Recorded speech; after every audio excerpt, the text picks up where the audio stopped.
राम जय जय राम। धर्म रक्षा अथवा धर्म का संरक्षण ये विषय सदैव शासकों का रहा है, प्रशासकों का रहा है, सम्राटों राजाओं का रहा है, सामंतों का रहा है कि अपने अपने अधिकार क्षेत्रों में धर्म का रक्षा किस प्रकार से हो पाए, धर्म के प्रावधानों को किस प्रकार से लागू कर पाए। तो वो उन प्रणालियों और उन नीतियों को जो है प्रतिष्ठित करना, यह सदैव जो है प्रशासन का, एडमिनिस्ट्रेशन का विषय रहा है।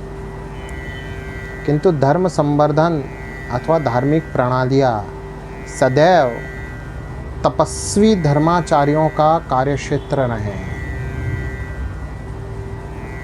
अर्थात वो विशेषज्ञ जो धार्मिक प्रणालियों में विशिष्ट अध्ययन करके और विशेषज्ञता से भी ऊपर विशेषज्ञता प्राप्त करके और अपने जीवन में सनातन में विनिर्दिष्ट नियमों का पालन करके एक तपस्वी की तरह स्वयं को ढाल के और फिर इतनी पवित्रता प्राप्त कर चुके हैं, वे निर्णय दे आए आगे और बताएं कि धर्म का संवर्धन किस प्रकार से है।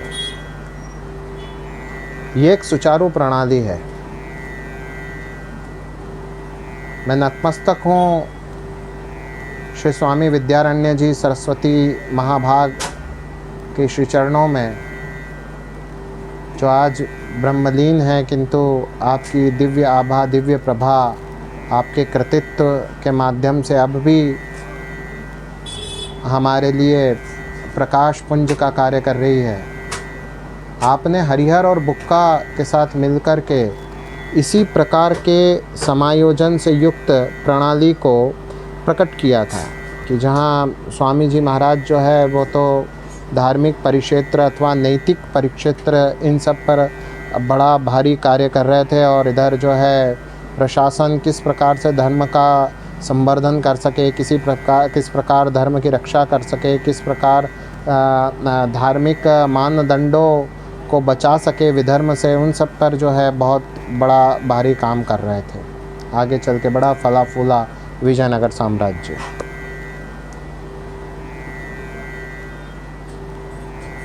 मुझसे प्रश्न हुआ कि लाउड स्पीकर बजा करके और मंदिरों में हनुमान चालीसा का पाठ, वो भी टेप पे बजाना, रिकॉर्डिंग बजाना, उसकी टेप रिकॉर्डिंग बजाना, मुझसे प्रश्न किया गया। तो ये दास आज उत्तर देने हेतु तत्पर एवं प्रस्तुत है। देखिए, हमारे अकिंचन मतानुसार मंदिर में लाउड स्पीकर बजना चाहिए अथवा न बजना चाहिए, इसका निर्णय चतुशंकराचार्य की पीठ के जो पीठाधीश्वर महाभाग हैं वे निर्णय लें, अथवा चतु वैष्णव संप्रदायों के अधिष्ठित आचार्य जो हैं वे निर्णय लें, या ये समवेत रूप से निर्णय लें, अथवा अखाड़ा परिषद ऐसे विषयों में आगे आए और धर्माचार्य कुछ कहें और धार्मिक मानदंडों को ध्यान रखते हुए, धर्म के प्रावधानों को ध्यान में रखते हुए कुछ कहें।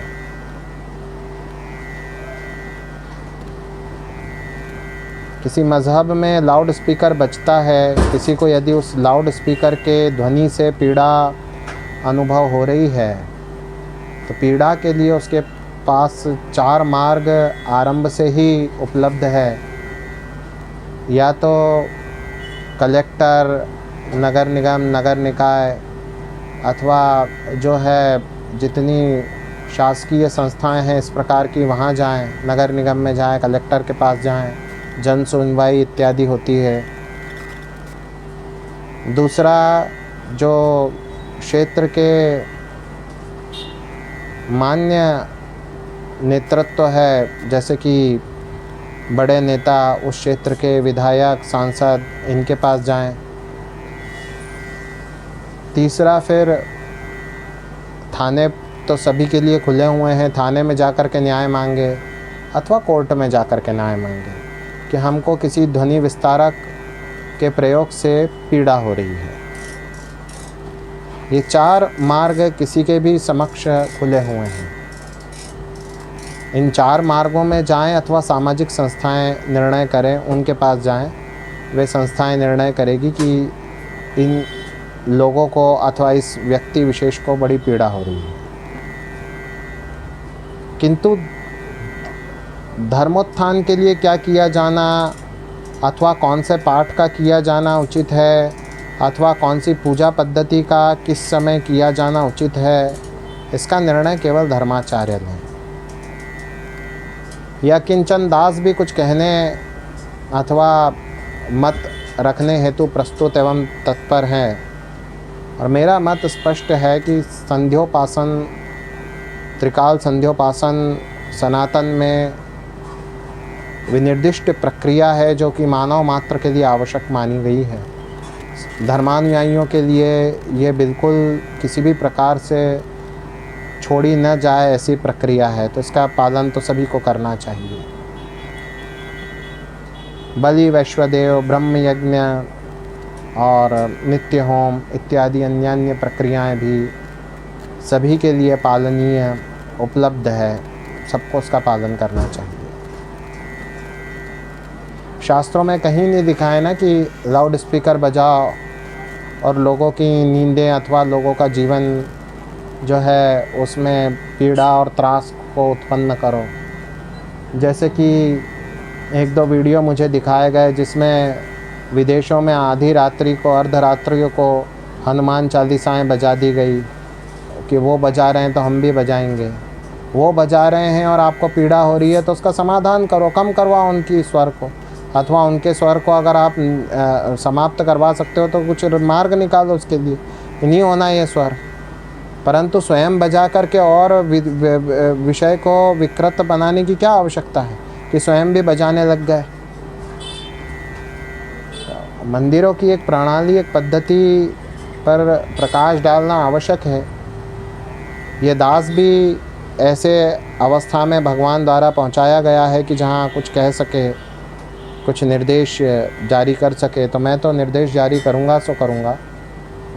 मंदिरों की एक प्रक्रिया होनी चाहिए। मैं मेरे मंदिरों में लाउड स्पीकर नहीं बजाता। मैं कथा भी कहता हूं तो अधिकांश समय जो है इतना ध्वनि रखता हूं कि ध्वनि सिर्फ सुनने वालों तक पहुंच सके, बस। मंदिर प्रांगण के बाहर ध्वनि जाए ये मुझे स्वीकार्य नहीं है और मैं तो बजाता ही नहीं हूँ, जहाँ तक हो सके बजाता ही नहीं हूँ। अपने यज्ञ, अनुष्ठान इत्यादि में मैंने लाउड स्पीकर्स का प्रयोग नहीं किया। जिसको करना है करे, उसकी अपनी इच्छा, उसकी अपनी जो है भगवत प्रेरणा। भगवान किसको क्या प्रेरणा दे रहे हैं मैं क्या कहूँ, परंतु मंच पे खड़े होकर के और निर्देश, उपदेश अथवा आदेश देने का कार्य वो करे जिन्होंने जो है षड वैदिक दर्शनों का अनुशीलन किया हो, शास्त्रों का अनुशीलन किया हो।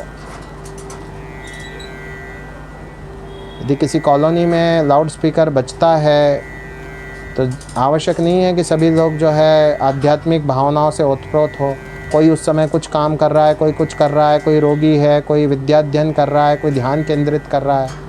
ऐसे में बहुत ज़ोर से जो है स्वर गुंजायमान होना, जय हनुमान ज्ञान गुण सागर, तो उससे इसके हृदय में जो है अश्रद्धा के, घृणा के भाव उत्पन्न हो सकते हैं।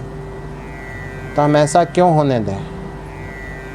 इससे अच्छा क्या ये नहीं है कि घर घर से व्यक्ति एकत्रित हो मंदिरों में और इतनी आनंद से पाठ करे कि वो ध्वनि जो है सबकी संवेद ध्वनि, जो कंठ ध्वनि है, वो कंठ ध्वनि गुंजायमान हो। वो तो चाहे 24 घंटे चले तो उसमें तो क्या आपत्ति है। मैं स्वयं सेवा देने हेतु तत्पर एवं प्रस्तुत हूँ यदि कंठ ध्वनि चलती है। पर लाउड स्पीकर लगाने के लिए मैं हाथ जोड़ता हूँ। मुझसे पूछा गया इसलिए मैं उत्तर दे रहा हूँ इस विषय पे। तो लाउड स्पीकर मेरा मंतव्य बिल्कुल नहीं है। कोई कर रहा है तो इसका अभिप्राय ऐसा नहीं है कि हम करने लग जाएं अथवा कोई नेता आकर के निर्देश देने लग जाए। ये कार्य विशुद्ध धर्माचार्यों का है, धर्माचार्यों नहीं करना चाहिए। तो ऐसा मेरा मत, समवेत मत जो है एतद विषय पर प्रस्तुत है। यह प्रकृतैर्ज्ञानपथैर्जनानां यथा स्वयं देहगतो विभाति यथा निधा पार्थिवमाश्रितो गुणं स ईश्वरो मे कृतान् मनोरथम्। श्री राम जय जय राम।